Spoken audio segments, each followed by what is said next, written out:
60 वर्ष एक रेखांकन आत्मकथा के लेखक कौन है? दिए गए विकल्पों में सही विकल्प आपने विकल्प ग सुमित्रा नंदन पंत जी को चुना, तो राइट आंसर हो जाएगा आपका। बढ़ते हैं अगले प्रश्न की तरफ और प्रश्न संख्या 2। दोहरा अभिशाप आत्मकथा के लेखक कौन है? दोहरा अभिशाप आत्मकथा किसके द्वारा लिखी गई है? 1999 ईस्वी की प्रकाशित यह आत्मकथा लिखी गई है कौशल्या वैसंत्री द्वारा। विकल्प को सही जवाब। अगला प्रश्न प्रश्न संख्या 3। अतीत राग आत्मकथा की लेखिका कौन है? अतीत राग आत्मकथा किसके द्वारा लिखा गया है? लेखक या लेखिका पूछा जा रहा है। दिए गए विकल्पों में सही विकल्प नंद चतुर्वेदी घ को चुना आपने, तो राइट आंसर हो जाएगा। आगे बढ़ते हैं और देखते हैं प्रश्न संख्या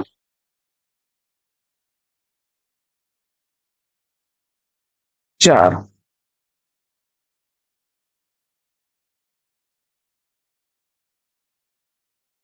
चौथा प्रश्न आपका है कि अन्या से अनन्या तक आत्मकथा का प्रकाशन वर्ष। प्रभा खेतान द्वारा लिखी गई आत्मकथा है अन्या से अनन्या तक 2007 ईस्वी की प्रकाशित आत्मकथा है। बढ़ते हैं आगे और देखते हैं पांचवा प्रश्न कि कहां तक कहें युगों युगों की बात आत्मकथा के लेखक कौन है? कहां तक कहें युगों युगों की बात यह आत्मकथा किसके द्वारा लिखी गई है? जवाब में आपने 2011 ईस्वी की प्रकाशित यह आत्मकथा मिथिलेश्वर की है। घ विकल्प मिथिलेश्वर राइट आंसर हो जाएगा। बढ़ते हैं आगे और देखते हैं छठवां प्रश्न। भूली नहीं जो यादें आत्मकथा के लेखक कौन है? फटाफट उत्तर दीजिए। 2007 ईस्वी आत्मकथा का प्रकाशन वर्ष और लिखी गई है दीनानाथ मल्होत्रा द्वारा। विकल्प ग सही जवाब। आगे बढ़ते हैं और देखते हैं प्रश्न संख्या 7। कितनी शहरों में कितनी बार इसकी रचना है? कितनी शहरों में कितनी बार ममता कालिया की रचना है? साथियों इसका प्रकाशन वर्ष पूछा जा रहा है 2011 ईस्वी का प्रकाशन वर्ष आपने बताया, तो विकल्प को राइट आंसर है आपका। बढ़ते हैं आगे और देखते हैं अगला प्रश्न। प्रश्न संख्या 8। मेरे दिन मेरे वर्ष आत्मकथा के लेखक कौन है? मेरे दिन मेरे वर्ष यह आत्मकथा किसके द्वारा लिखी गई है? 2009 ईस्वी इस आत्मकथा का प्रकाशन वर्ष है और लिखी गई है एकांत श्रीवास्तव द्वारा। विकल्प ग राइट आंसर। आगे बढ़ते हैं और देखते हैं अगला प्रश्न। 9वां प्रश्न है कि संतरे और संतरे आत्मकथा की लेखिका कौन है? संतरे और संतरे आत्मकथा लिखी गई है अनीता राकेश द्वारा। विकल्प को इस प्रश्न का सही जवाब है। आगे बढ़ते हैं और देखते हैं अगला प्रश्न। प्रश्न संख्या 10। धूप में नंगे पांव आत्मकथा के लेखक कौन है? धूप में नंगे पांव आत्मकथा किसके द्वारा लिखी गई है? दिए गए विकल्पों में सही विकल्प स्वयं प्रकाश की है 2019 ईस्वी की। बढ़ते हैं आगे और देखते हैं अगला प्रश्न। प्रश्न संख्या 12। अपने अपने पिंजरे आत्मकथा के लेखक कौन है? अपने अपने पिंजरे आत्मकथा मोहनदास मिश्रा द्वारा लिखी गई 1995 ईस्वी की प्रकाशित दलित विमर्श की पहली आत्मकथा मानी जाती है। प्रश्न संख्या 12। जो कहा नहीं गया आत्मकथा की लेखिका कौन है? 1996 ईस्वी की प्रकाशित यह आत्मकथा है और लिखी गई है कुसुम अंसल द्वारा। को विकल्प सही जवाब। अगला प्रश्न। प्रश्न संख्या 14 है कि हाशिए की इबारतें आत्मकथा के रचनाकार। हाशिए की इबारतें आत्मकथा किसके द्वारा लिखी गई है? जवाब में 2009 ईस्वी की प्रकाशित आत्मकथा चंद्रकांता की है, तो राइट आंसर है विकल्प ख। आगे बढ़ते हैं और देखते हैं प्रश्न संख्या 15। अगला प्रश्न है कि कहां से कहां तक गुजरा आत्मकथा के लेखक कौन है? कहां से कहां गुजरा आत्मकथा किसके द्वारा लिखी गई है? 2009 ईस्वी की प्रकाशित यह आत्मकथा है और कन्हैया लाल नंदन द्वारा लिखी गई है। आगे बढ़ते हैं और देखते हैं 15वां प्रश्न। मोड़ जिंदगी का आत्मकथा की लेखिका कौन है? मोड़ जिंदगी का 1996 ईस्वी की प्रकाशित आत्मकथा है, लिखी गई है प्रतिभा अग्रवाल द्वारा। विकल्प ख सही जवाब। आगे बढ़ते हैं साथियों और देखते हैं अगला प्रश्न। 16वां प्रश्न है कि कस्तूरी कुंडल वसे आत्मकथा की लेखिका कौन है? कस्तूरी कुंडल वसे आत्मकथा किसके द्वारा लिखी गई है? जवाब में आपने सेलेक्ट कर लिया है किसको? मैत्रेयी पुष्पा को। सही जवाब हो जाएगा आपका। 2002 ईस्वी इस आत्मकथा का प्रकाशन वर्ष है।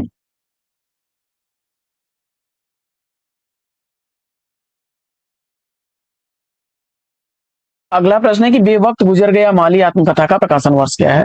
बेवक्त गुजर गया माली आत्मकथा किसके द्वारा लिखी गई है? जवाब में 2006 ईस्वी की आत्मकथा शिवराज सिंह बेचैन की है।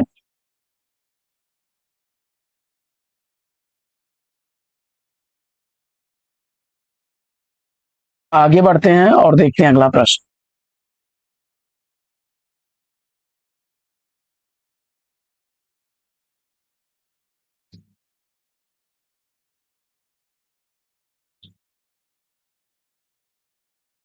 प्रश्न संख्या 18।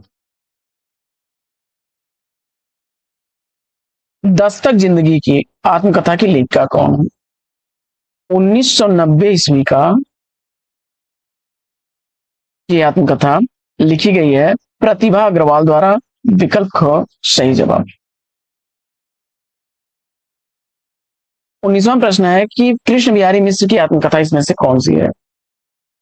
2008 ईस्वी की प्रकाशित आत्मकथा इसमें सागर से इस पार से उस पार तक। विकल्प ग सही जवाब।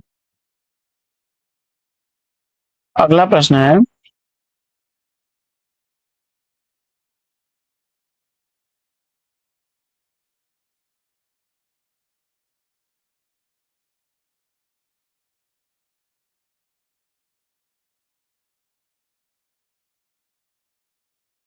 संतप्त आत्मकथा के लेखक कौन है? संतप्त आत्मकथा किसके द्वारा लिखी गई है? 2002 ईस्वी की प्रकाशित आत्मकथा है और लिखी गई है सूरजपाल चौहान की। ग विकल्प राइट आंसर। बढ़ते हैं आगे और देखते हैं अगला प्रश्न कि आरोह अवरोह आत्मकथा की लेखिका कौन? आरोह अवरोह आत्मकथा 2017 ईस्वी की प्रकाशित आत्मकथा है और इस आत्मकथा की लेखिका है सुमन वेदी। विकल्प ग सही जवाब। आगे बढ़ते हैं और देखते हैं अगला प्रश्न।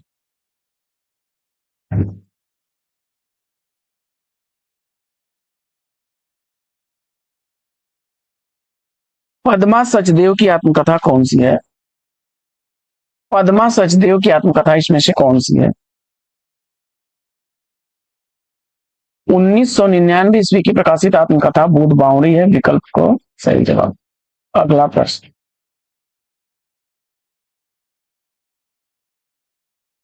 23वां प्रश्न है कि नागफनी आत्मकथा के लेखक कौन है? 2007 ईस्वी की प्रकाशित आत्मकथा है और रूप नारायण सोनकर की। विकल्प को सही जवाब।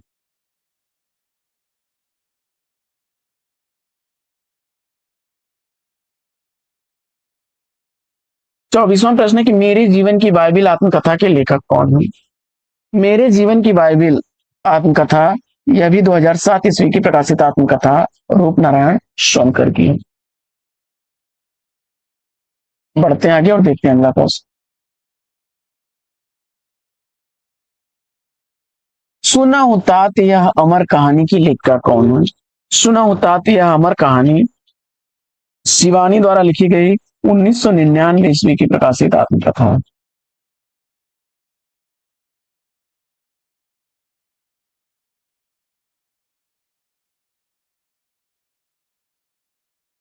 अगला प्रश्न है कि जूठन आत्मकथा किसके द्वारा लिखी गई है? 1997 ईस्वी की प्रकाशित यह आत्मकथा ओम प्रकाश वाल्मीकि की है। विकल्प को सही जवाब। बढ़ते हैं आगे और देखते हैं अगला प्रश्न। मेरे जीवन की यात्रा आत्मकथा की लेखक 1956 ईस्वी की प्रकाशित यह आत्मकथा जानकी देवी बजाज की है। विकल्प क सही जवाब। आगे बढ़ते हैं और देखते हैं अगला प्रश्न।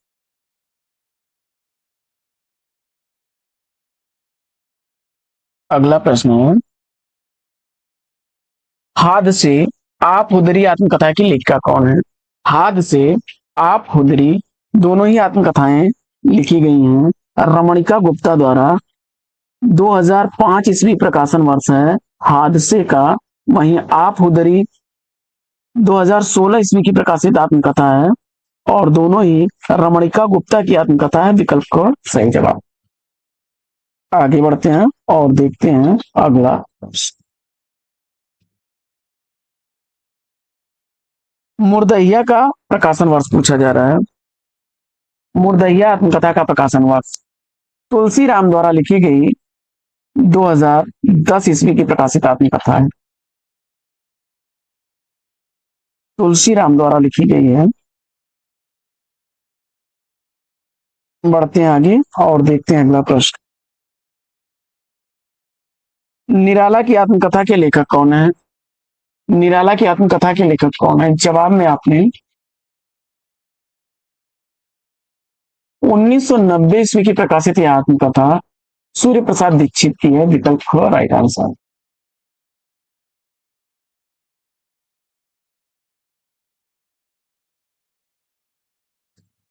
31वां प्रश्न है कि अपनी जमीन अपना आसमां आत्मकथा किसकी है? 2017 ईस्वी की प्रकाशित यह आत्मकथा है और लिखी गई है यह किसके द्वारा? रजनी तिला।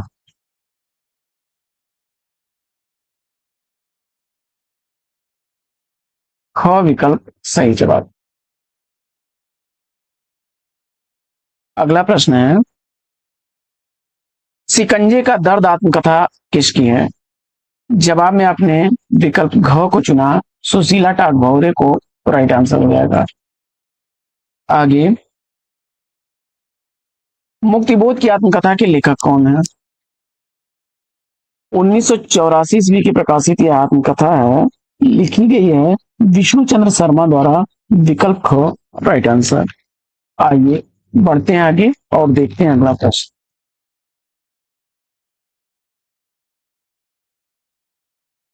घुटन आत्मकथा के लेखक कौन है? 34वें प्रश्न का सही जवाब 2005 ईस्वी की प्रकाशित यह आत्मकथा है और घुटन आत्मकथा रमाशंकर आर्य द्वारा लिखी गई है। घ विकल्प सही जवाब।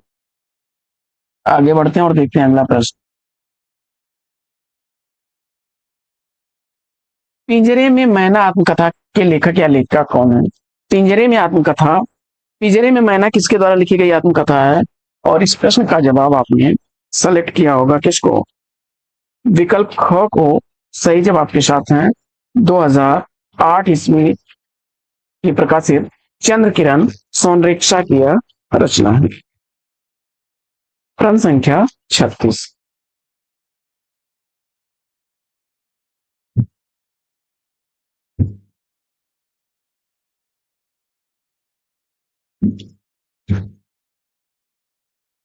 अगला प्रश्न है, जाबिर हुसैन की आत्मकथा कौन सी है? तो रेत पर खेमा। विकल्प ख सही जवाब।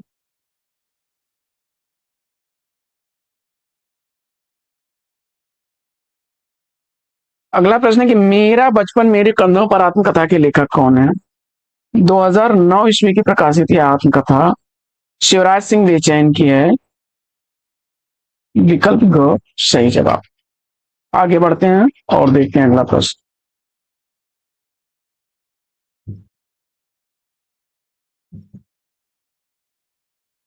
अगला प्रश्न है कि हिंदी की पहली महिला आत्मकथा लेखिका कौन है?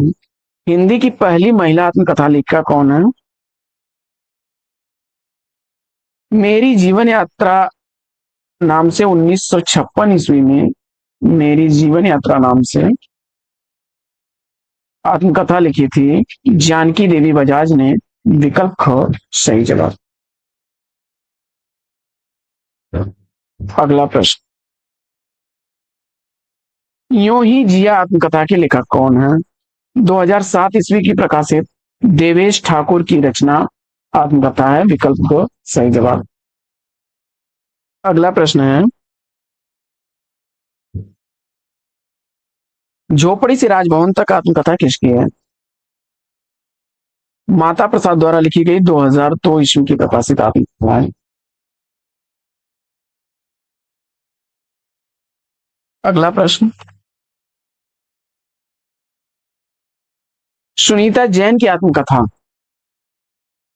2005 ईस्वी की प्रकाशित, इसमें से शब्द काया ग विकल्प राइट आंसर।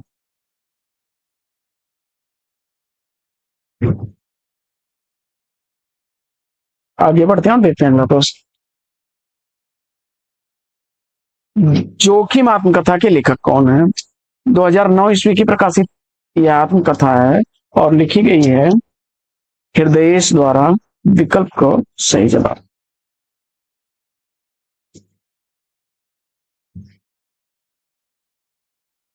माटी पंख और आकाश किसकी आत्मकथा है? 2012 ईस्वी की प्रकाशित यह आत्मकथा ज्ञानेश्वर मूले की है, विकल्प को सही जवाब। लगता नहीं है दिल मेरा आत्मकथा किसकी है? 1997 ईस्वी की प्रकाशित यह आत्मकथा कृष्णा अग्निहोत्री की है, विकल्प को सही जवाब।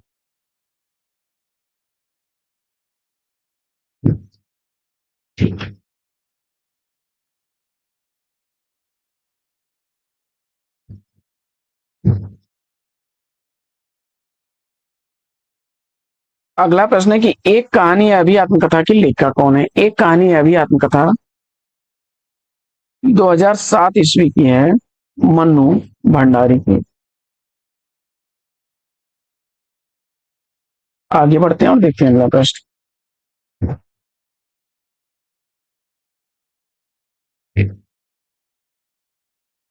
तिरस्कृत आत्मकथा के लेखक कौन है? तो 2002 ईस्वी की प्रकाशित सूरजपाल सिंह चौहान की है। मेरी पत्नी और भेड़िया आत्मकथा का प्रकाशन वर्ष तो डॉक्टर धर्मवीर द्वारा लिखी गई 2009 ईस्वी की प्रकाशित आत्मकथा है। आगे बढ़ते हैं और देखते हैं अगला प्रश्न, एक अंतहीन तलाश आत्मकथा के लेखक कौन है? 2007 ईस्वी की प्रकाशित यह आत्मकथा कन्हैयालाल नंदन की है, घ विकल्प सही जवाब।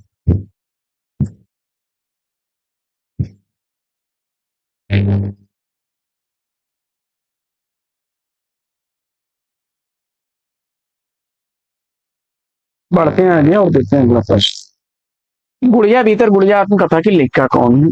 गुड़िया भीतर गुड़िया आत्मकथा किसके द्वारा लिखी गई है? 2008 ईस्वी की प्रकाशित यह आत्मकथा मैत्रेयी पुष्पा की है।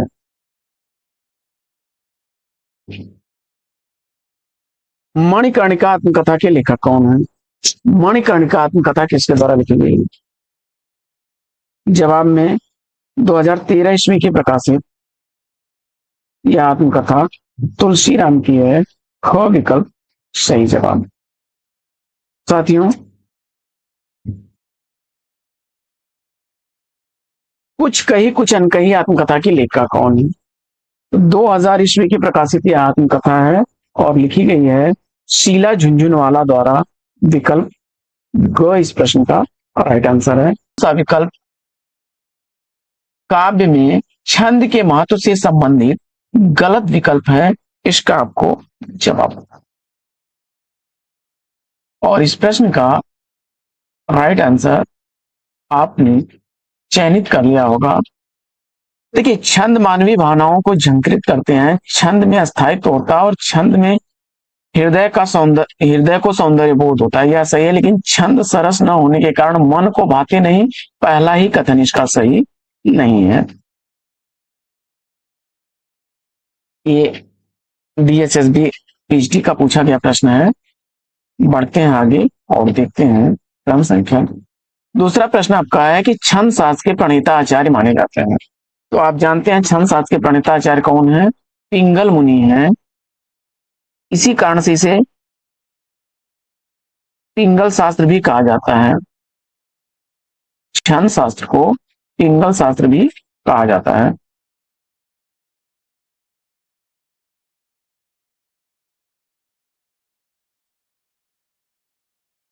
प्रश्न संख्या 3 है कि इनमें से कौन सी छंद शास्त्र की पहली पुस्तक है?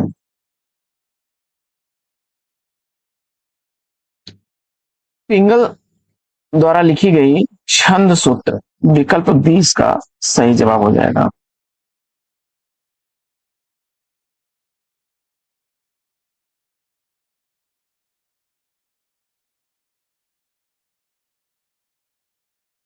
प्रश्न संख्या 4, छंद के कितने भेद हैं? छंद के मुख्यतः 4 भेद होते हैं साथियों। विकल्प ए सही जवाब।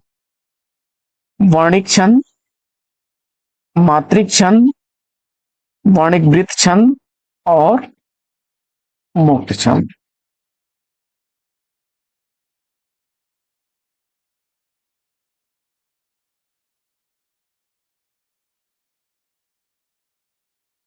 पांचवा प्रश्न, द्रुत विलंबित में गणों का क्रम क्या है?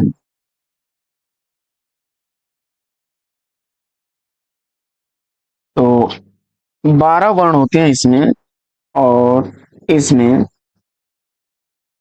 नगण,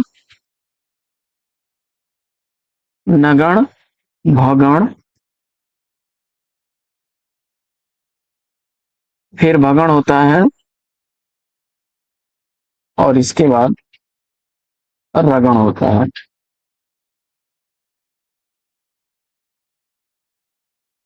सूत्र इसका होता है य माता राजभान सर्वदा।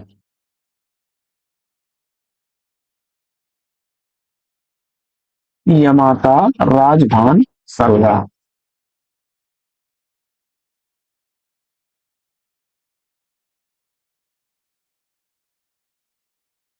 तो नगण में आपके गणों की संख्या क्या हो जाएगी? तो इसके बाद भगण में और रगण में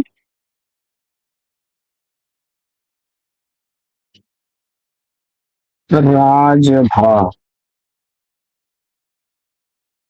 ये सूत्र बनेगा ना, राजभा। भगण में भा,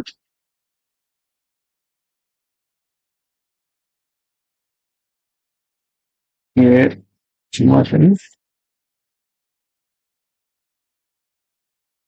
भगण में क्या बनेगा? भानस, भानस, भानस। और नगण में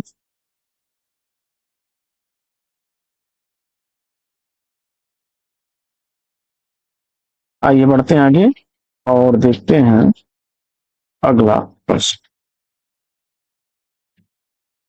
छंद के अंगों के आधार पर गण किसे कहते हैं?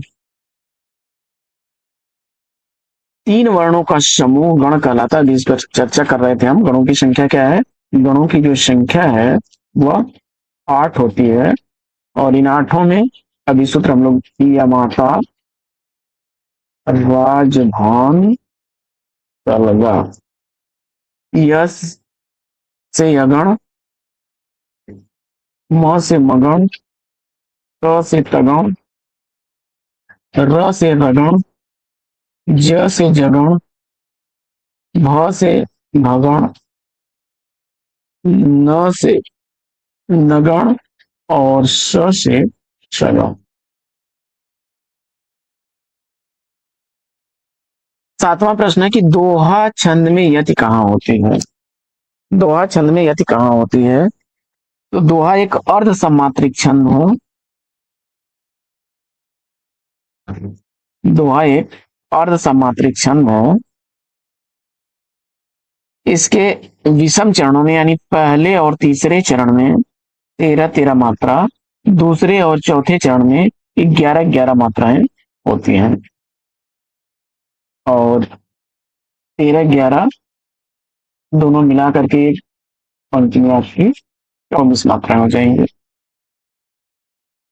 जिसे दल कहते हैं। और यति जो होती है वो चरण के अंत में होती है, तो चरण के अंत में विकल्प बी को चुना पड़ेगा आंसर। अगला प्रश्न है कि छंद की हर पंक्ति में चरण या रिक्त स्थान क्या कहा जाता है? तो पाद कहते हैं, विकल्प ए राइट आंसर। अगला प्रश्न है छंद में संबंधित गणों की सही संख्या क्या है?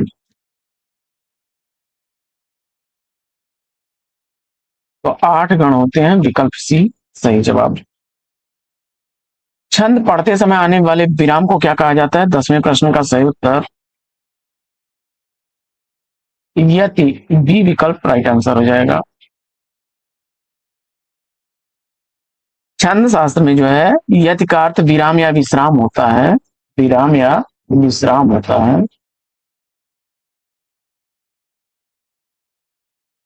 11वां प्रश्न है कि चरण में वर्णों की संख्या कम से अधिक के आधार पर इन वर्णित छंदों का सही अनुक्रम बताना है।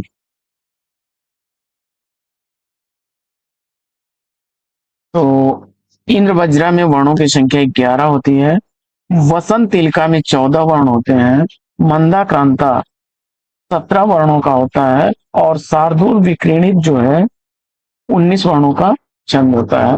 11, 14, 17, 19, डी विकल्प ही इसका राइट आंसर है। बढ़ते आगे और देखते हैं अगला प्रश्न कि अरात सैन्य सिंधु में सुवाड वाग्नि से जलो प्रवीर हो जई बनो बढ़े चलो बढ़े।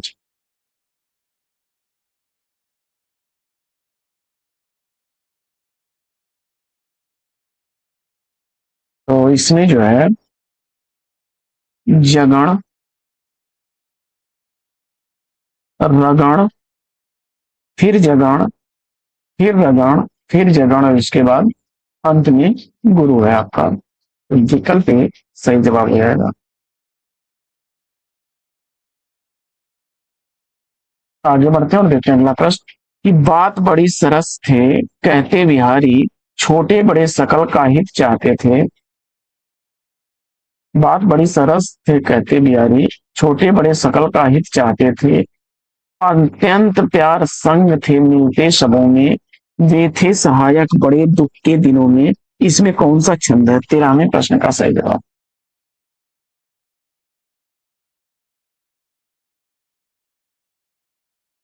तो वसंत तिलका विकल्प ए को चुना आपने, तो राइट आंसर है।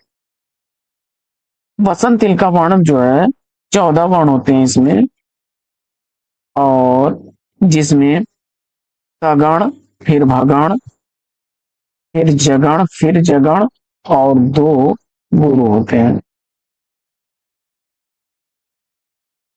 अगला प्रश्न वसंत तिलका का दूसरा नाम पूछा जा रहा है। विकल्प ए को चुना आपने, सिंह प्राता, तो राइट आंसर है। 15वां प्रश्न है कि इनमें से कौन सा छंद वर्णित है? सवैया छंद, बी विकल्प राइट आंसर। 16वां प्रश्न है कि वर्णित गणों में किसका विचार होता है?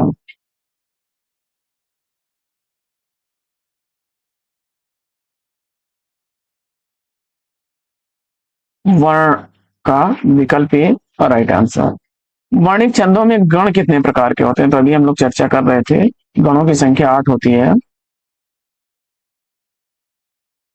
अगला प्रश्न है कि निम्न में से सममात्रिक छंद का उदाहरण कौन सा है?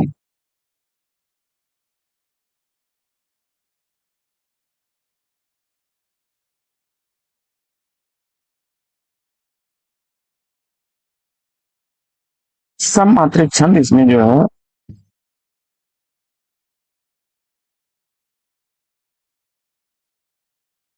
चौपाई है, विकल्प सी राइट आंसर।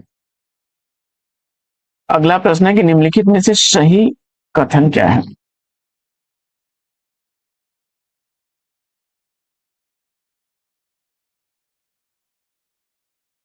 उल्लाला मात्रिक छंद है, विकल्प ए राइट आंसर।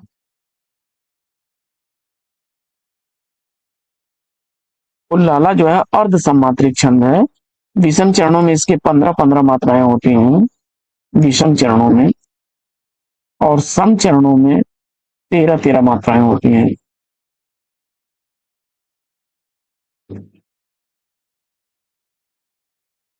अगला प्रश्न है कि सब मात्रिक मात्रिक छंदों में मात्रा कितने प्रकार की होती है? हरस और दीर्घ, विकल्प बी को चुना तो राइट आंसर। अगला प्रश्न है कि मात्रिक अर्ध सम जाति का छंद है। जवाब में दोहा, विकल्प बी को चुना तो राइट आंसर। अगला प्रश्न है कि निम्न में से कौन मात्रिक छंद है। प्रश्न संख्या 22 का सही जवाब विकल्प डी को चुना आपने, सभी तो राइट आंसर। अगला प्रश्न है कि केवल मात्रिक छंद का विकल्प निम्न में से कौन सा है। चौपाई, दोहा, रोला, विकल्प सी राइट आंसर। अगला प्रश्न है कि मात्रिक विषम संयुक्त छंद कौन सा है। जवाब में आपने कुंडलियां को चुना तो राइट आंसर हो जाएगा। 6 चरण होते हैं, इसमें दोहा और रोला छंदों के योग से बनता है। अगला प्रश्न है कि मंगल भवन या मंगल हारी द्रवहु दशरथ अजीर बिहारी, इन पंक्तियों में किस छंद का प्रयोग हुआ है। प्रश्न संख्या 25 का सही जवाब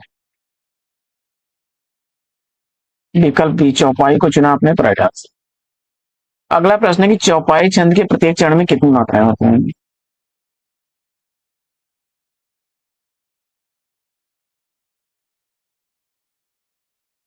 16 मात्रा, बी विकल्प राइट आंसर। आगे, दामिनी दमक रही घन माही खल के प्रति जथा थिर नाही, इन पंक्तियों में कौन सा छंद है।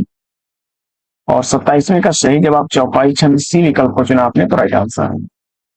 28वां प्रश्न कि रामचरितमानस नामक महाकाव्य की रचना शैली क्या है। तो दोहा चौपाई शैली में लिखा गया है, ए विकल्प सही जवाब। आगे, जो मात्रिक समछंद है प्रत्येक चरण में 16 मात्राएं होती हैं, उसे क्या कहते हैं।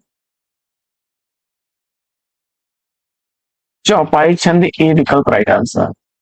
अगला प्रश्न है कि वह सब मात्रिक छंद जिसके प्रत्येक चरण में 24-24 मात्राएं हों तथा प्रत्येक चरण में 11वीं और 13वीं मात्रा पर यति होती है, वह कौन सा छंद कहलाएगा। और प्रश्न संख्या 30 का सही जवाब रोला छंद, ए विकल्प राइट आंसर। अगला प्रश्न है कि छंद का नाम बताइए। नीलांबर परिधान हरित पट पर सुंदर है, सूर्य चंद्र युग मुकुट मेखला रत्नाकर है, नदियां प्रेम प्रवाह फूल तारा मंडल है, वंदी जन खग बिंद शेष फन सिंहासन।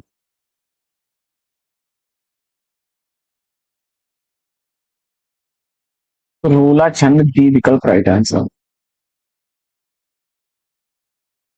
क्षमा करें,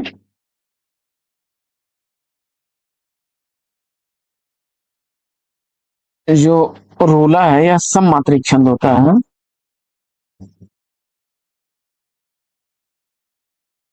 इसके विषम चरणों में 11-11 मात्राएं होती हैं और सम चरणों में 13-13 मात्राएं होती हैं। अगला प्रश्न है कि प्रत्येक चरण में 28 मात्रा, 16-12 पर यति, अंत में लघु गुरु किस छंद में होता है। हर गीतिका, विकल्प ए सही जवाब।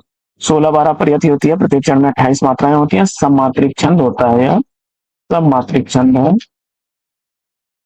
जैसे है ना, न्याय सहकर बैठना यह महादुष्कर्म है, अन्यायार्थ अपने बंधु को भी दंड देना धर्म है।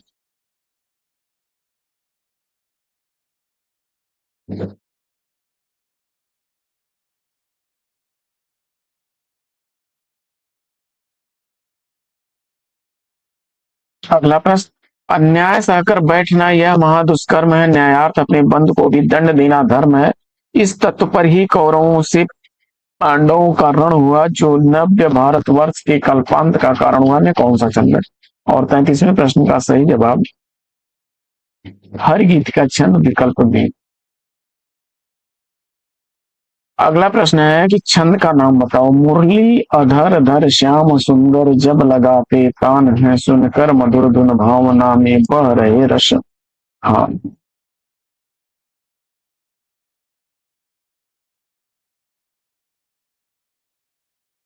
हर गीत का छंद, बी विकल्प राइट आंसर।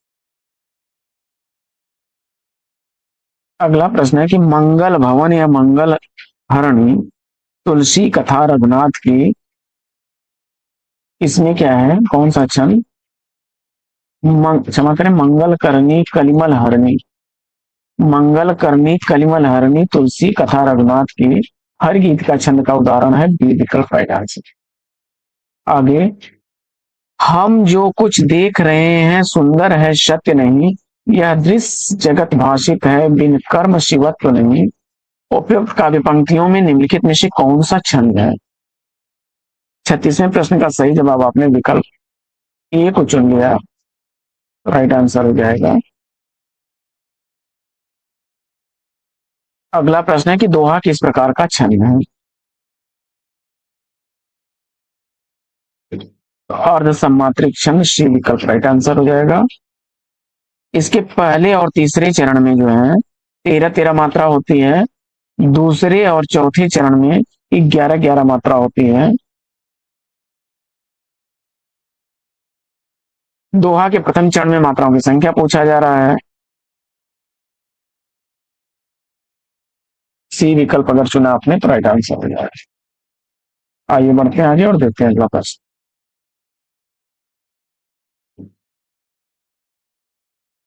अगला प्रश्न है कि दोहा में मात्राओं की संख्या, जो 24 मात्राएं होती हैं 13 और 11 के योग से 24 बनेंगी।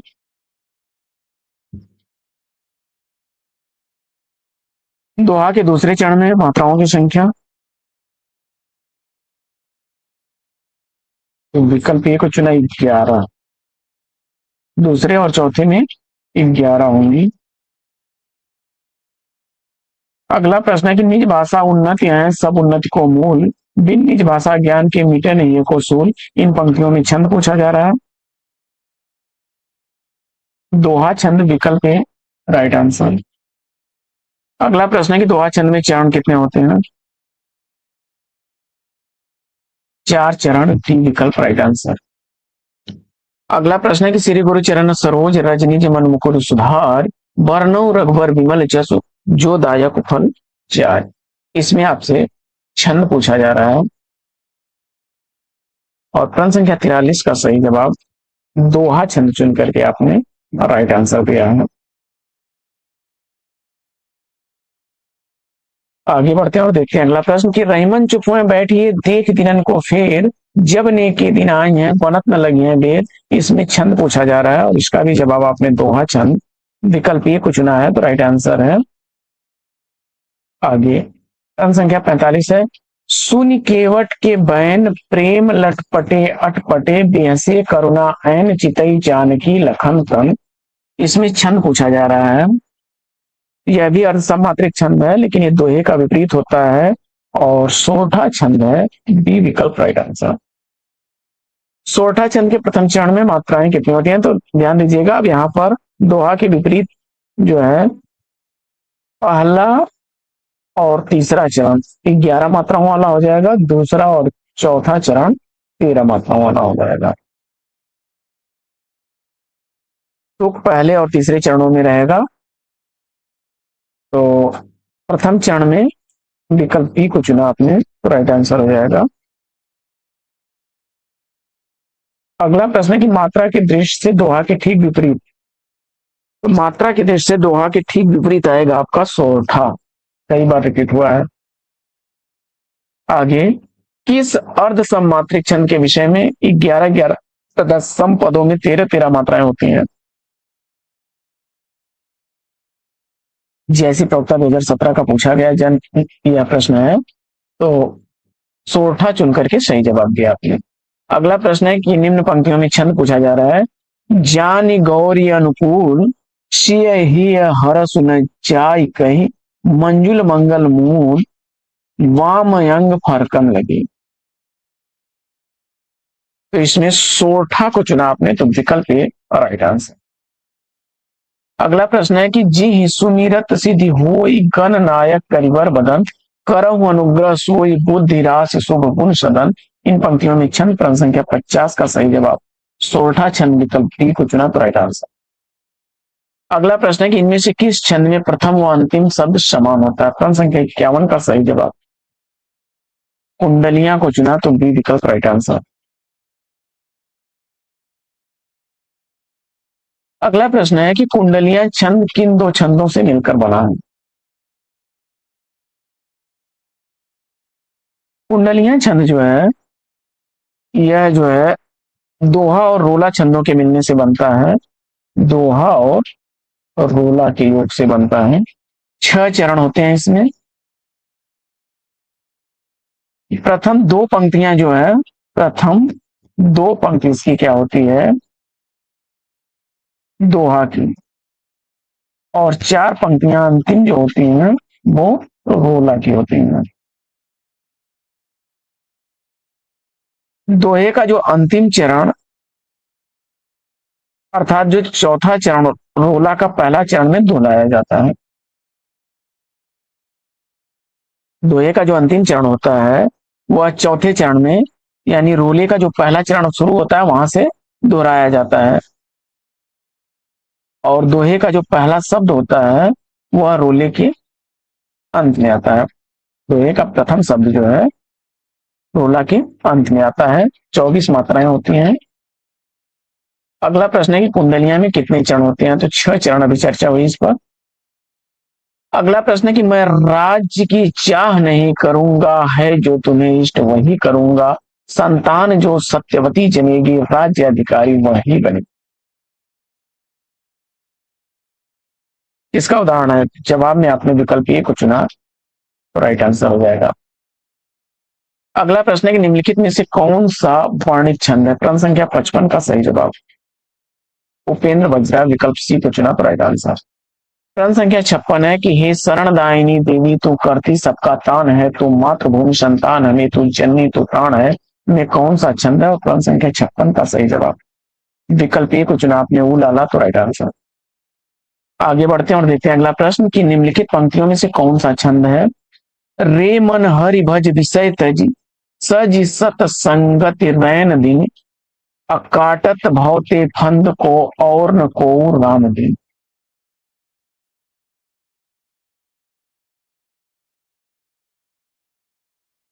सही जवाब क्या होगा? उल्लाला छंद, विकल्प बी सही जवाब। अगला प्रश्न, बढ़ते हैं आगे और देखते हैं अगला प्रश्न। अगला प्रश्न है कि दिए गए पंक्तियों में छंद बताना है आपको। प्रेम नेम हित चतुरई, जेन विचारत नेक मन, सपने न विलंबियो, छिनति गही गया आनंद का।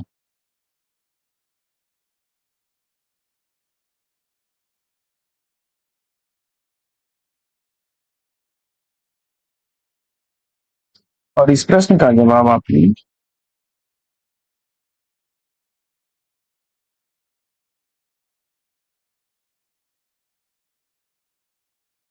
उलाला को चुना तो विकल्प सी सही जवाब।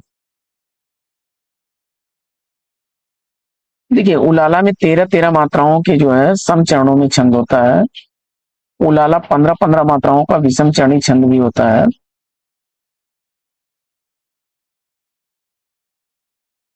आला छंद में कितनी मात्राएं होती हैं? 31। आला छंद में 31। इसे वीर छंद भी कहा जाता है। आला छंद को वीर छंद भी कहा जाता है।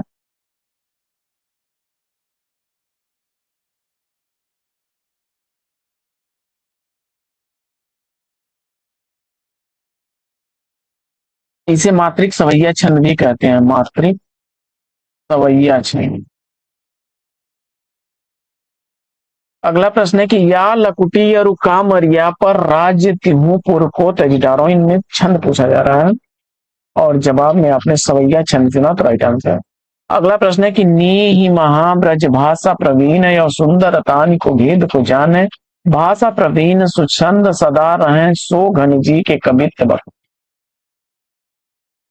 कवि प्रशस्ति में लिखा गया सवैया किसका है? ब्रजनाथ, विकल्प ए को चुना आपने तो राइट आंसर। घनानंद के संदर्भ में लिखा गया है। निम्न में से कौन सा वर्णित छंद है? क्रम संख्या 62 का सही जवाब सवैया। अगला प्रश्न है बरवय छंद है। बरवय छंद आपका जो है अर्ध समात्रिक छंद है, बी विकल्प सही जवाब। इसके विषम चरणों में 12-12 और सम चरणों में 7-7 मात्राएं होती हैं। अगला प्रश्न है कि जिस छंद के प्रथम और तृतीय चरण में 12-12 मात्राएं एवं द्वितीय और चतुर्थ चरण में 7-7 मात्राएं होती हैं, साथ ही सम चरणों के अंत में जगण होता है, वह छंद पूछा जा रहा है कौन सा होगा। तो जवाब में आपने बरवय छंद विकल्प बी को चुना, तो राइट आंसर। अगला प्रश्न है कि अवधि का निजी छंद पूछा जा रहा है आपसे। अवधि का निजी छंद बरवय, विकल्प ए राइट आंसर। आगे, अवधि शिला का उस पर था गुरुभार, तिल तिल काट रही थी दृग जलधार, उदाहरण में प्रयुक्त छंद पूछा जा रहा है, बरवय छंद का उदाहरण है। अगला प्रश्न है सरसी छंद होता है।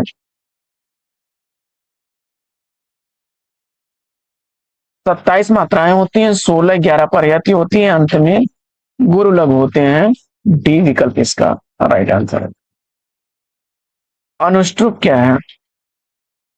एक छंद है, विकल्प ए राइट आंसर। अगला प्रश्न है कि घनाक्षरी में कौन सा छंद है? प्रश्न संख्या 69 का सही जवाब मात्रिक छंद, विकल्प ए को चुना आपने। क्षमा करें, घनाक्षरी पूछा जा रहा है कौन सा छंद है, तो घनाक्षरी वर्णित छंद होता है, बी विकल्प इसका राइट आंसर बनेगा। घनाक्षरी वर्णित छंद है। इसे मनहरण कब्बित भी कहते हैं।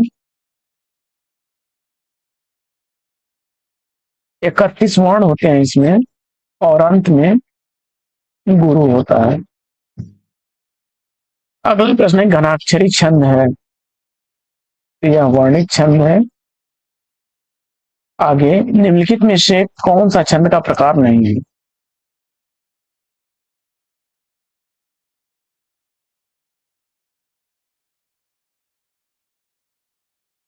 तो दृष्टांत अलंकार का उदाहरण है, विकल्प ए राइट आंसर। अगला प्रश्न है कि रोला और उलाला से मिलकर कौन सा छंद बनता है?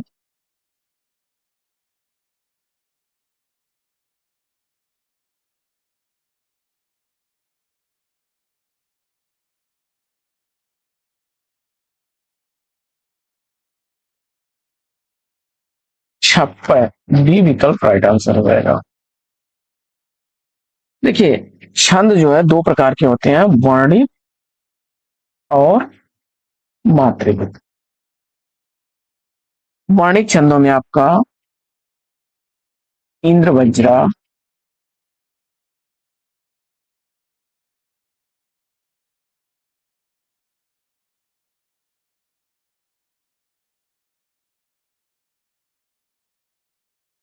शालिनी, उपेंद्र वज्रा, इसमें 11 वर्ण होते हैं। इसी तरह से शार्दुल, विक्रीडित, इसमें 19 वर्ण होते हैं। द्रुत विलंबित,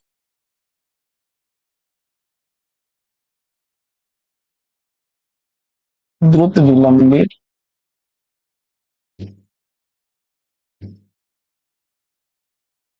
12 वर्ण होते हैं। मालिनी,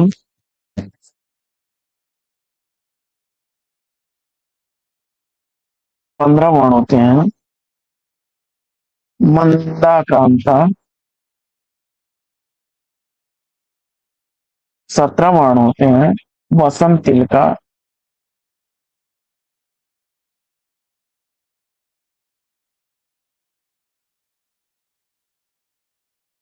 14 वर्ण होते हैं।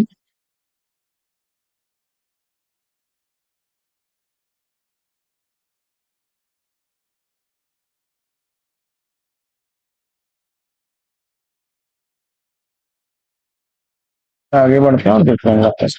छप्पय में होते हैं, छप्पय में प्रथम 4 चरण रोला के और अंतिम 2 चरण उलाला के होते हैं, विकल्प ए सही।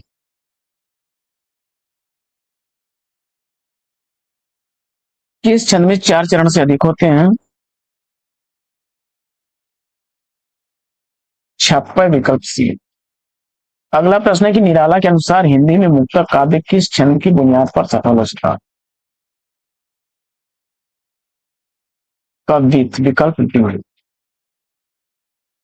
अगला प्रश्न है कि किस छंद में 26 मात्राएं होती हैं? गीतिका छंद में 14-12 पर्यायती होती है। अंत में लघु और गुरु, लघु और गुरु होते हैं। आवारा मसीहा इसमें से किस साहित्यकार की जीवनी है? इसका आपको जवाब बताना है। और ध्यान दीजिएगा, यहाँ आवारा मसीहा जीवनी का लेखक नहीं बल्कि किस साहित्यकार की जीवनी है यह पूछा जा रहा है। तो शरत चंद्र चटर्जी जी की जीवनी है, विष्णु प्रभाकर द्वारा लिखी गई है। और बढ़ते हैं अगले प्रश्न की तरफ, देखते हैं अगला प्रश्न। कलम का सिपाही का लेखक कौन है? यानी कलम का सिपाही किसने लिखा है? आप जानते हैं कि मुंशी प्रेमचंद की यह जीवनी है, लेकिन इसको लिखने वाले अमृत राय हैं। अमृत राय ने कलम का सिपाही नाम से मुंशी प्रेमचंद की जीवनी लिखी। वहीं मदन गोपाल ने कलम का मजदूर नाम से जीवनी लिखी है। मदन गोपाल ने,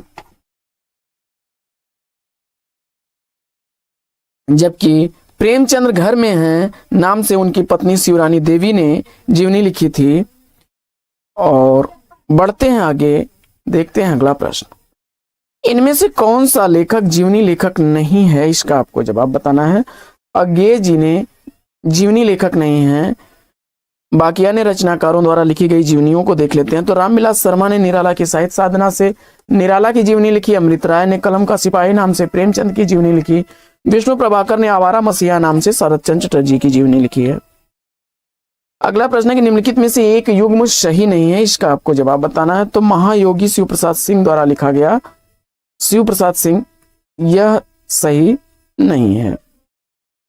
शिव प्रसाद सिंह ने उत्तर योगी श्री अरविंद की जीवनी लिखी है। और बाकी विकल्प ए, विकल्प बी, विकल्प सी सही सुमेलित हैं। लाजपत महिमा किस प्रकार की गद्य विधाओं में से है? और आपने महादेव भट्ट द्वारा लिखी गई जीवनी विधा की रचना चुना, तो बिल्कुल सही जवाब। अगला प्रश्न है कि कलम का मजदूर किसने लिखा है? और आपने मदन गोपाल को चुना, मुंशी प्रेमचंद की जीवनी विकल्प बी को, तो बिल्कुल सही जवाब। अगला प्रश्न,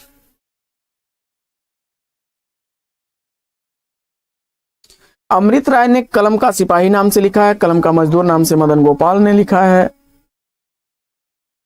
प्रेमचंद की जीवनी को उनकी पत्नी शिवरानी देवी ने प्रेमचंद्र घर में है नाम से लिखा है। प्रेमचंद्र ने उपन्यास और कहानियों के क्षेत्र में रचनाएं की थी। देवस्थान, रहस्य, प्रेमा, सेवा सदन, वरदान, प्रेमाश्रम, रंगभूमि, कायाकल्प, निर्मला, कर्मभूमि, मंगलसूत्र, गोदान जैसे उपन्यासों की रचना प्रेमचंद ने की थी। विष्णु प्रभाकर द्वारा लिखी गई शरत चंद्र चटर्जी की जीवनी का नाम आपको बताना है। अभी ऊपर चर्चा हो रही थी, हम लोगों ने आवारा मसीहा अगर सेलेक्ट किया तो बिल्कुल सही जवाब। इसके अलावा गुनाहों का देवता, यह उपन्यास विधा की रचना है धर्मवीर भारती का। और आदि और अंत, रहमान का बेटा, जिंदगी के थपेड़े, धरती अब भी घूम रही है, पुल टूटने से पहले, यह विष्णु प्रभाकर द्वारा लिखी गई कहानियां हैं। निराला के दुर्लभ पत्रों का संकलन रामविलास शर्मा ने निराला की साहित्य साधना के किस खंड में किया है? और इस प्रश्न का जवाब आपने सेलेक्ट कर लिया विकल्प निराला की साहित्य साधना का तृतीय खंड, विकल्प बी को, तो बिल्कुल सही जवाब। सुधा चौहान द्वारा लिखित मिला तेज से तेज किसकी जीवनी है? तो सुभद्रा कुमारी चौहान की जीवनी लिखी गई है। बी विकल्प इसका राइट आंसर है। सुधा चौहान सुभद्रा कुमारी चौहान की पुत्री तथा मुंशी प्रेमचंद की पुत्र वधू थी। इन्होंने अपनी माता की जीवनी मिला तेज से तेज शीर्षक से लिखा था। श्यामा प्रसाद मुखर्जी जीवन चरित्र के लेखक कौन है? और इस प्रश्न का जवाब आपने बलराज मधोक को चुन करके बिल्कुल सही जवाब दिया है। अगला प्रश्न है कि गलत युग्म की पहचान करनी है आपको इसमें। तो इसमें गलत विकल्प कौन सा है? तो जिन्होंने जीना जाना, यह विकल्प इसमें सही नहीं है। यह जगदीश चंद्र माथुर द्वारा लिखा गया है।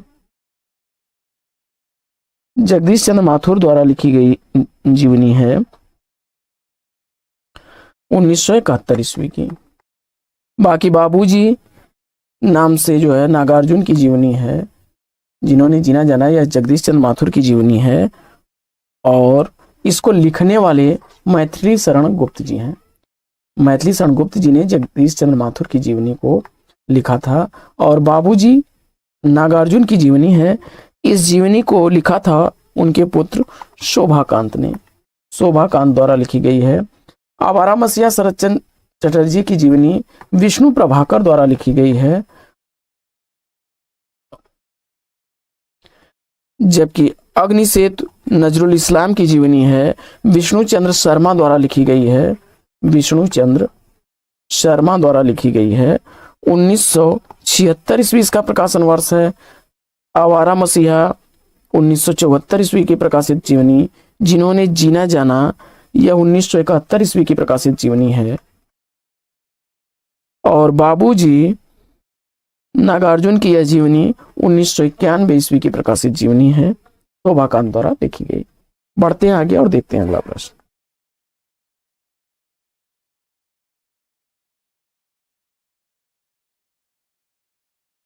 अगला प्रश्न है कि जिन्होंने जीना जाना के लेखक कौन है, अभी इस पर चर्चा हुई थी।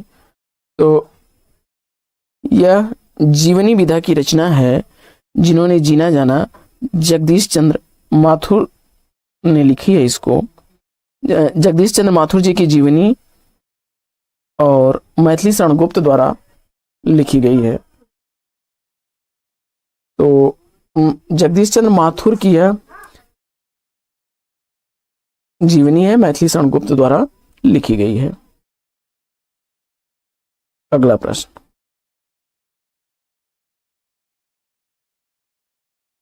निराला के जीवन पर 3 खंडों में जीवनी लिखने वाले रचनाकार कौन हैं?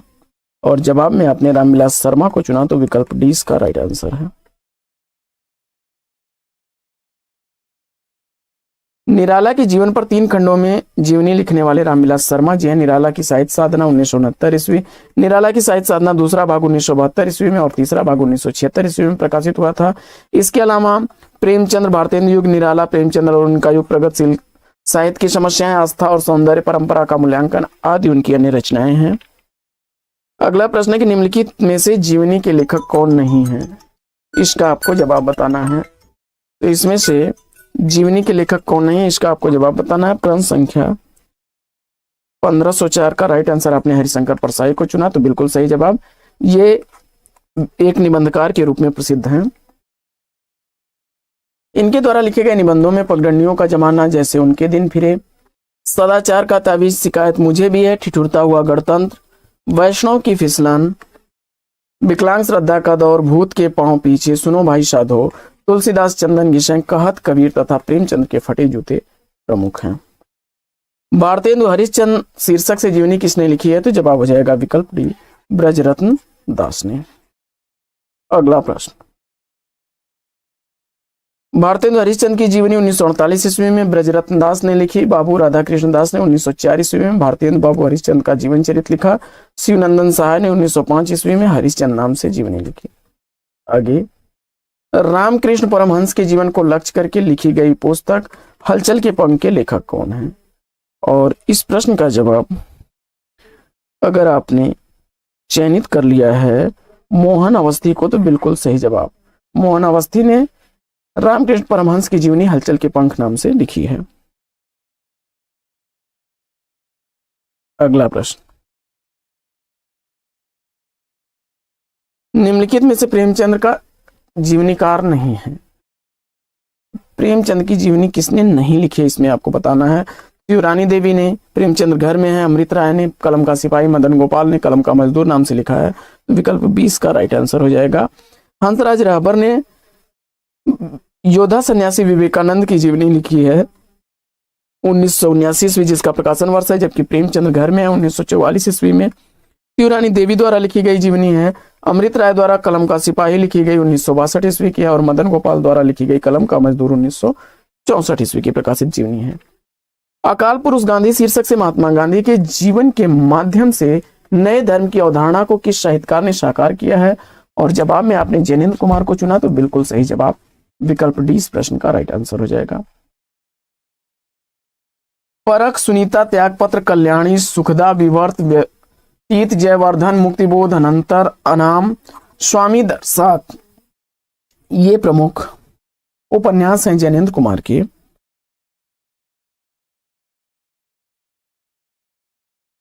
बढ़ते हैं आगे और देखते हैं अगला प्रश्न। वट वृक्ष की छाया में किस लेखक की स्मृति को सुरक्षित करने के लिए लिखी गई रचना है? और जवाब में आपने अमृतलाल नागर को चुना। विकल्प 20 प्रश्न का बिल्कुल सही जवाब। वट वृक्ष की छाया में जीवनी विधा की रचना है कुमुद नागर द्वारा लिखी गई है और इसमें अमृतलाल नागर का जीवन वृत्त वर्णित है। अमृतलाल नागर के लिखे गए उपन्यासों में बूंद और समुद्र, सुहाग के नुपुर, सेठ बांकेमल, अमृत और विष, मानस का अंश, खंजन, नयन, महाकाल प्रमुख हैं। जबकि कमलेश्वर द्वारा लिखित उपन्यासों में सुबह, दोपहर, शाम, काली आंधी, तीसरा आदमी, आगामी अतीत प्रमुख हैं। अमृत राय द्वारा लिखे गए उपन्यासों में बीज, नागफनी का देश, हाथी के दांत, सुख दुख। हजारी प्रसाद द्विवेदी जी द्वारा लिखे गए उपन्यासों में बाण भट्ट की आत्मकथा, पुनर्वास, चारुचंद्र लेख प्रमुख हैं। निम्नलिखित जीवनी परक कृतियों में कौन सी कृति रोला की है? और इस प्रश्न का जवाब आपने विकल्प सी, महात्मा गांधी विश्व के अद्वितीय पुरुष, विकल्प सी को चुना तो बिल्कुल सही जवाब। बढ़ते हैं आगे और देखते हैं अगला प्रश्न।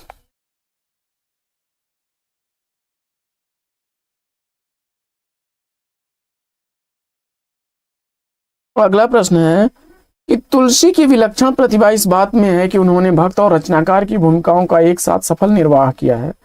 भक्त मूलतः दैवी शक्ति के किसी स्वरूप की आस्था रखता है, जबकि रचनाकार अपनी नास्तिकता के बाद एक मूलतः ऐहिक या कि धर्म निरपेक्ष कर्म में प्रवृत्त होता है। तुलसीदास के विषय में यह कथन किस साहित्य इतिहासकार का है? जवाब में आपने रामस्वरूप चतुर्वेदी विकल्प ए को चुना तो बिल्कुल सही जवाब। तुलसीदास जी ने रामचरितमानस की रचना विक्रमी संवत 1631 ईस्वी में की, जिसे 2 वर्ष 7 माह 26 दिन में लिखा गया और इस काव्य को लोक मंगल की साधनावस्था का काव्य कहा जाता है। 7 कांड हैं इस काव्य में, बाल कांड, अयोध्या कांड, अरण्य कांड, किष्किंधा कांड, सुंदर कांड, लंका कांड और उत्तर कांड। अयोध्या कांड मानस का हृदय स्थल कहा जाता है। इसके अलावा तुलसीदास की गीतावली, दोहावली, रामचरितमानस, रामलला, नहछु, विनय पत्रिका, जानकी मंगल, पार्वती मंगल, कृष्ण गीतावली, कवितावली, वैराग संदीपनी, बरवै रामायण, रामाज्ञा प्रश्न और हनुमान बाहु प्रमुख रचनाएं हैं। मनीषी की लोक यात्रा किसकी जीवनी है? जवाब में आपने कविराज गोपीनाथ की सेलेक्ट किया तो कविनाथ गोपीराज की यह जीवनी भगवती प्रसाद सिंह द्वारा लिखी गई है। इसके अलावा प्रेमचंद्र के पुत्र अमृत राय ने प्रेमचंद की जीवनी, कलम का सिपाही रामविलास शर्मा ने निराला की जीवनी, निराला की साहित्य साधना, विष्णु प्रभाकर ने शरदचंद्र की जीवनी आवारा मसीहा नाम से लिखी है। गणेश शंकर विद्यार्थी द्वारा रचित गांधी जी की जीवनी कौन सी है? तो जवाब हो जाएगा श्री गांधी। बापू घनश्याम दास बिरला द्वारा लिखी गई 1940 ईस्वी की प्रकाशित जीवनी है और अकाल पुरुष गांधी जैनियन द्वारा 1948 ईस्वी की प्रकाशित जीवनी है।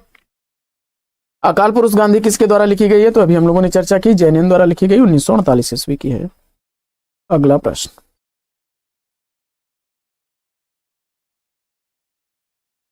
अगला प्रश्न है कि शिखर से सागर तक किस रचनाकार की जीवनी है? जवाब में आपने अज्ञेय को लिखा तो बिल्कुल सही जवाब। शिखर से सागर तक अज्ञेय की जीवनी है, जिसको राम कमल राय ने लिखा है। 1986 ईस्वी इसका प्रकाशन वर्ष है।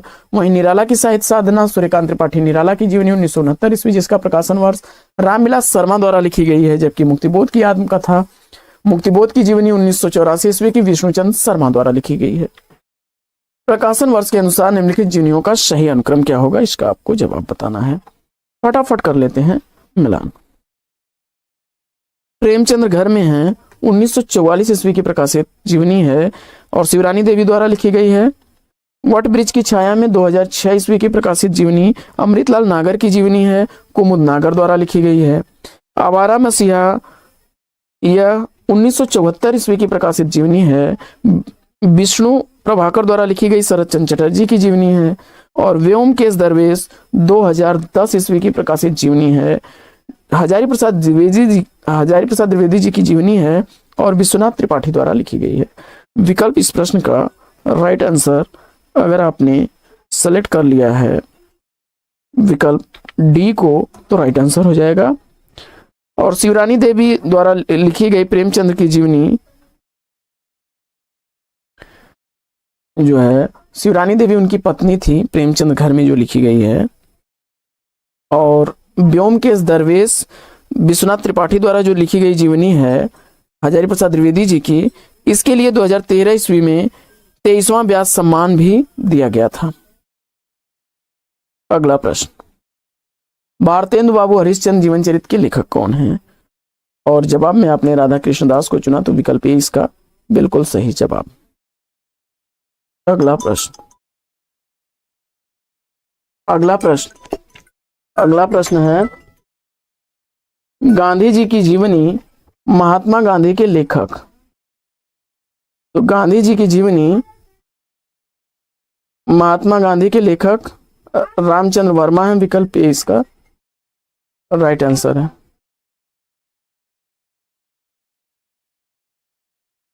महात्मा गांधी जी की जीवनी 1919 ईस्वी में लेखक रामचंद्र वर्मा द्वारा जो है लिखी गई है।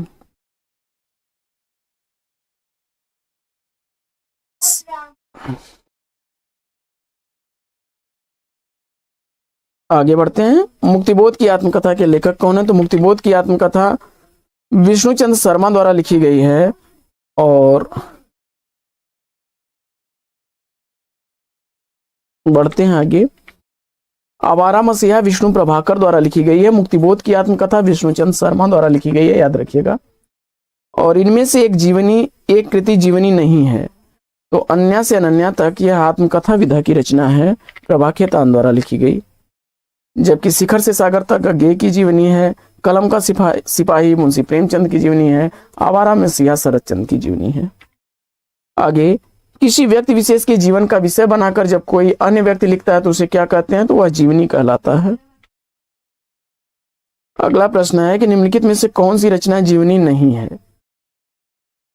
कलम का मजदूर प्रेमचंद की जीवनी, कलम का सिपाही प्रेमचंद की जीवनी, प्रेमचंद घर में प्रेमचंद की जीवनी या शिवरानी देवी द्वारा लिखी गई है प्रेमचंद घर में, कलम का मजदूर मदन गोपाल द्वारा और या कलम का सिपाही अमृत राय द्वारा। मेरी पत्नी और भेड़िया धर्मवीर की रचना आत्मकथा विधा की है, विकल्प सी इसका राइट आंसर हो जाएगा।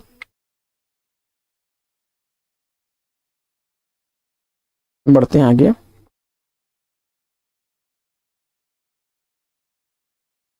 हिंदी की पहली जीवनीकार गोपाल शर्मा शास्त्री को माना जाता है।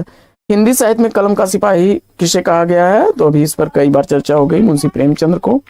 निराला की साहित्य साधना किस आलोचक की पुस्तक है? तो जवाब हो जाएगा रामविलास शर्मा की, अभी जीवनी विधा की रचना है, 1970 ईस्वी का प्रकाशन वर्ष है। इससे डायरी साहित्य है, तो इसमें से डायरी साहित्य कौन सा है इसका आपको जवाब बताना है। प्रश्न संख्या 1576 का सही जवाब चयनित करिए। तो इसमें देखिए, प्रवास की डायरी, एक साहित्यिक की डायरी और दिल्ली मेरा प्रदेश, तीनों ही डायरी विधा की रचना है। बाकी ऋण जल धन, यह रचना फणीश्वरनाथ रेणु द्वारा लिखी गई रिपोर्ताज विधा की रचना है, यह रिपोर्ताज है, रेणु जी द्वारा लिखा गया। जबकि प्रवास की डायरी 1971 ईस्वी की प्रकाशित रचना है और हरिवंश राय बच्चन द्वारा लिखी गई है। एक साहित्यिक की डायरी या गजानन माधव मुक्तिबोध की लिखी गई रचना जो है, और दिल्ली मेरा प्रदेश रघुवीर सहाय की रचना है। आइए बढ़ते हैं आगे और देख लेते हैं अगला प्रश्न। मास्टर मनबोध की डायरी के लेखक कौन है? मास्टर मनबोध की डायरी किसके द्वारा लिखी गई रचना है?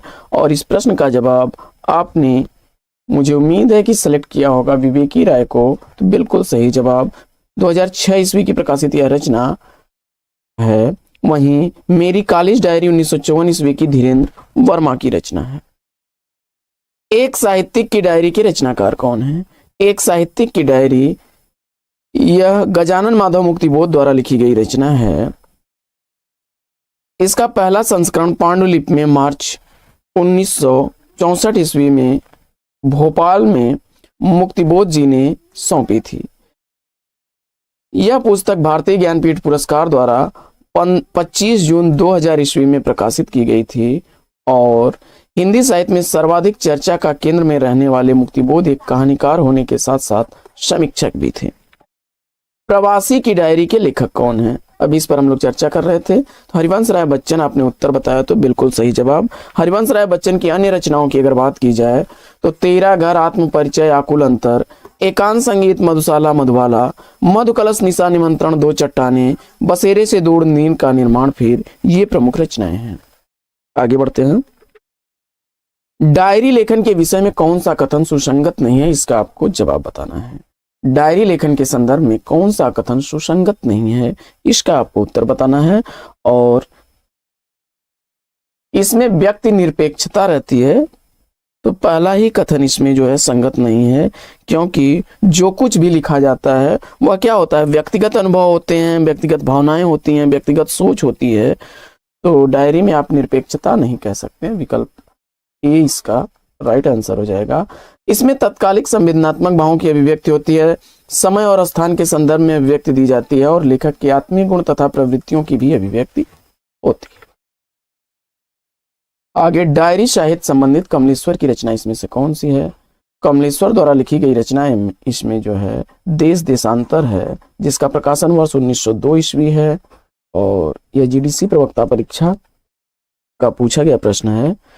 दिल्ली मेरा परदेश रघुवीर सहाय की रचना, क्या खोया क्या पाया श्री रामेश्वर टांटिया की रचना और सैलानी की डायरी राजेंद्र अवस्थी की रचना है।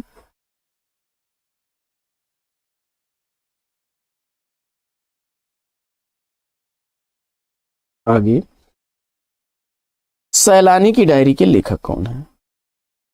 सैलानी की डायरी राजेंद्र अवस्थी द्वारा लिखी गई रचना है और डायरी विधा का प्रवर्तन श्रीराम शर्मा द्वारा सेवाग्राम की डायरी 1946 से माना जाता है। आइए बढ़ते हैं और इंटरव्यू से प्रश्नों को देखते हैं। साक्षात्कार से संबंधित पहला प्रश्न देखते हैं कि निम्नलिखित में से कौन सा कथन सही नहीं है, इसका आपको जवाब बता। साक्षात्कार समाचार पाने का महत्वपूर्ण माध्यम है, सही है। साक्षात्कार सूचना लेने का प्रामाणिक माध्यम नहीं है, यह कथन गलत है, क्योंकि प्रामाणिकता भी इससे मिलती है। तो विकल्प 20 का राइट आंसर होगा। साक्षात्कार सूचना लेने का एक विशिष्ट माध्यम है। साक्षात्कार आज की पत्रकारिता की महत्वपूर्ण जरूरत है। आगे, साक्षात्कारकर्ता के लिए अनिवार्य गुण क्या होना चाहिए? तो जवाब हो जाएगा, यहां पूछा जा रहा है गुण नहीं है, तो स्पष्टवादिता, तार्किकता और मृदुभाषिता, यह सही है और जरूरी नहीं कि जो साक्षात्कार ले रहा है वो सुंदर ही हो। विकल्प सी इसका राइट आंसर है। जीवन यात्रा का कोलाज के लेखक कौन है? जीवन यात्रा का कोलाज, यह रचना लिखी गई है, जगदीश जोशी की रचना है। बी विकल्प इसका राइट आंसर है। अगला प्रश्न है कि पत्थर का लंब पोस्ट साक्षात्कार संग्रह के लेखक कौन है? जवाब हो जाएगा शरद देवड़ा। साहित्यकारों के संघ 1887 ईस्वी का कैलाश कल्पित का 2006 ईस्वी में प्रेम कुमार का साधना के संवाद और सृजन की मनोभूमि 1968 ईस्वी, साहित्यिक साक्षात्कार 1978 ईस्वी की। आगे, साक्षात्कारकर्ता के लिए कौन सा अनिवार्य गुण नहीं है? तो इसमें फिर वही बात है कि मृदुभाषिता होनी चाहिए, पक्षपात रहित होना चाहिए और स्पष्ट उच्चारण होना चाहिए। सुंदरता इंपॉर्टेंट नहीं है। विकल्प डी इसका राइट आंसर है। अगला प्रश्न,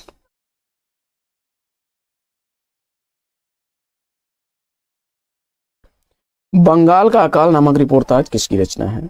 बंगाल का अकाल नामक रिपोर्टाज के लेखक रांगे राघव हैं। विकल्प 20 का राइट आंसर है।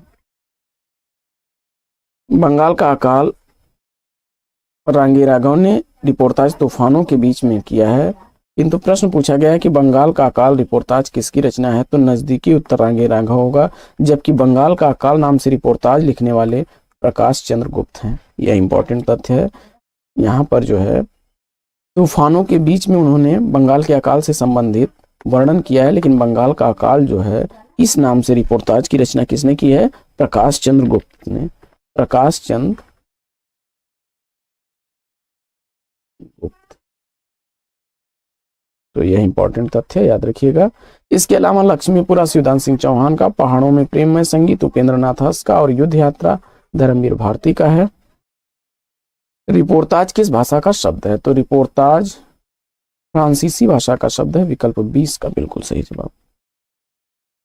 गद्य विधा के रूप में इसका आविर्भाव द्वितीय विश्व युद्ध के आसपास होता है। रिपोर्ताज का जनक रूसी साहित्यकार इलिया एहरेनबर्ग को स्वीकार किया जाता है। हिंदी में रिपोर्ताज का जनक शिवदान सिंह चौहान को माना जाता है। रूपाप पत्रिका के दिसंबर 1938 ईस्वी में प्रकाशित लक्ष्मीपुरा को हिंदी का पहला रिपोर्ताज माना जाता है। नेपाली क्रांति को लेकर लिखा गया रिपोर्ताज किसने लिखा है? तो जवाब हो जाएगा फणीश्वर नाथ रेणु ने। फणीश्वर नाथ रेणु के लिखे गए अन्य रिपोर्ताजों में ऋण धन जल 1977 ईस्वी, श्रुत अश्रुत पूर्व 1984 ईस्वी, एकलव्य के नोट्स प्रमुख हैं। जबकि श्रीकांत वर्मा जी द्वारा लिखा गया मुक्ति फौज है। वहीं विवेकी राय का है जुलूस रुखा है, बाढ़ बाढ़ बाढ़। हिंदी में रिपोर्ताज लेखन का प्रारंभ करने वाले विद्वान कौन है? तो शिवदान सिंह चौहान, विकल्प इस बिल्कुल सही जवाब। लक्ष्मीपुरा को हिंदी का पहला रिपोर्ताज माना जाता है, जो रूपाप पत्रिका में 1938 ईस्वी में प्रकाशित हुआ। रिपोर्ताज फ्रांसीसी भाषा का शब्द है और गद्य विधा के रूप में इसका आविर्भाव द्वितीय विश्व के युद्ध के आसपास होता है। युद्ध यात्रा रिपोर्ताज के संकलनकर्ता कौन है? युद्ध यात्रा रिपोर्ताज के संकलनकर्ता आपको बताना है। फटाफट उत्तर चयनित करिए और इस प्रश्न का जवाब आपने धर्मवीर भारती को बताया तो बिल्कुल सही जवाब।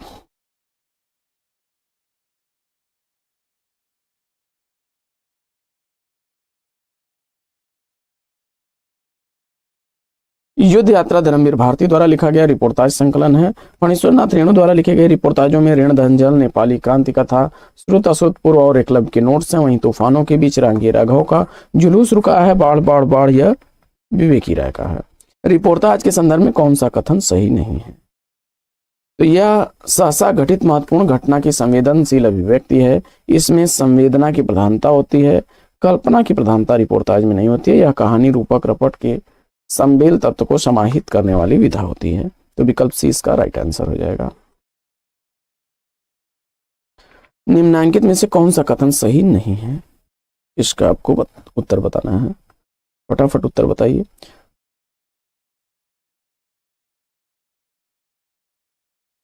प्रश्न संख्या 1594 में देखिए, रिपोर्ताज आंखों कानों सुनी घटनाओं पर आधारित होता है, कल्पना पर नहीं। रिपोर्ताज लेखक को पत्रकार कलाकार की दोहरी भूमिका निभानी पड़ती है। रिपोर्ताज में तथ्यों के साथ भाव प्रवणता भी रहती है। रिपोर्ताज में कथा तत्व तो नहीं होता, तो यह कथन सही नहीं है। विकल्प डी इसका राइट आंसर हो जाएगा। घटना प्रधान होने के साथ साथ रिपोर्ताज क्या है? कथा तत्व से युक्त होना चाहिए। जुलूस रुका है रिपोर्ताज के लेखक कौन है? विवेकी राय। उत्तर आपने बताया, बिल्कुल सही जवाब। रांगे राघव द्वारा लिखा गया रिपोर्ताज तूफानों के बीच और रेणु द्वारा लिखा गया है ऋण धन जल, नेपाली क्रांति कथा, श्रुत अश्रुत पूर्व, एकलव्य के नोट्स। रिपोर्ताज फ्रांसीसी भाषा का शब्द है। द्वितीय विश्व के युद्ध के आसपास इसका आविर्भाव होता है। हिंदी में रिपोर्ताज का जनक शिवदान सिंह चौहान को माना जाता है। आगे, अक्षर अक्षर यज्ञ किसके पत्रों का संग्रह है? तो अक्षर अक्षर यज्ञ धर्मवीर भारती के पत्रों का संग्रह है।